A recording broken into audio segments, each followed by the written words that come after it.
Well, good morning, Mandy, and thank you for joining us this morning. Good morning, Tony. Well, we appreciate you being on with us, and you're coming up on your second year at Tony Walker Financial. So first of all, thank you for your service and congratulations on hanging in there with me for 2 full years. Thank you. I've enjoyed it. Well, great. So basically, among many things you do there at Tony Walker Financial, Mandy, one of the things you do is service what we call our death claims.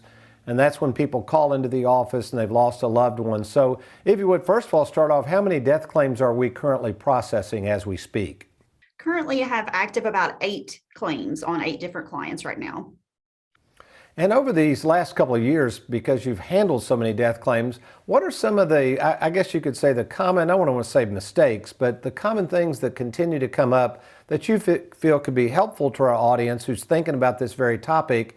And when they die, not if they die, when they die, they're not kind of left, holding these beneficiaries, holding things up and just feeling out of control with how to handle all this paperwork.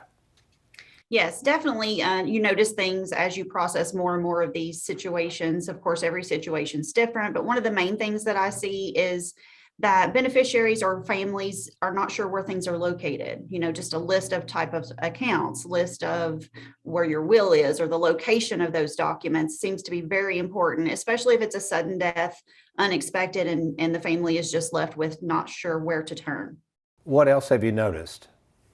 Another thing that seems to come into play, of course, you always have to have a death certificate. The funeral homes prepare those and order them for you, but people don't realize each company that you have an account with requires an original death certificate. So we always recommend that they get at least 10 because each company, bank, insurance company, no matter where the account is, they will require that. And then any other closing thoughts or things you think are important to keep in mind when doing this type of planning? Something that I've also noticed, and I think you try to stress this issue too, is having everything in one place as far as all of your accounts under one roof, because we offer the service of following up and following through on each individual claim to make sure that those are processed as the beneficiary's request. And when there are outside accounts, we're not able to help as much. Yeah, I've noticed that. Yeah, you're right. We try to help, but in many cases, it's a mess trying to figure out where all these accounts are. So everything under one roof is a good place to stop. And again, Mandy, thank you so much for your service and for being so willing to help all of these beneficiaries who need this kind of help. You're welcome, Tony. Thank you for having me. You're welcome. Make it a good one. So Trey, let's do this. Let's take a look at that one roof philosophy. This is kind of cool, and we've kind of changed this over the years to where we've got a one-pager. We'll tell people how to get this in just a second, but I think it's a great conversation starter. But let's go to the first thing. Aaron's over at the helm here. The first thing Mandy talked about is locating documents.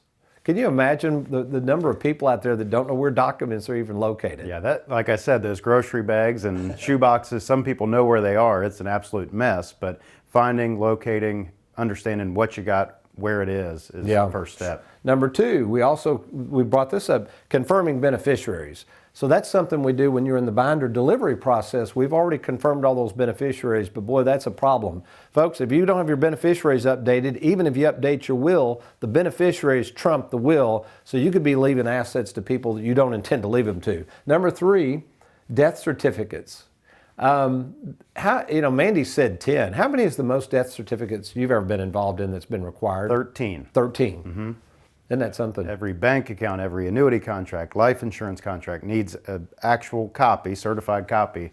It can't be scanned. Yeah. And then finally, number 4 is the follow-through process. I think you all were talking about that case in the essence of time. What happened there? Somebody had a husband who passed away and there was a pension somewhere in Florida. What was that all about? Yeah, Mandy had to track down basically he was a police officer in Florida for a short time, had a small pension, spousal benefit left to his wife.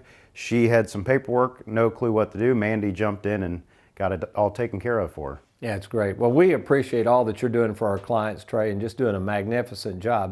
Thanks for watching. We hope you enjoyed that video. If you'd like, check out these other clips. And be sure to hit that like button and that subscribe button for more videos.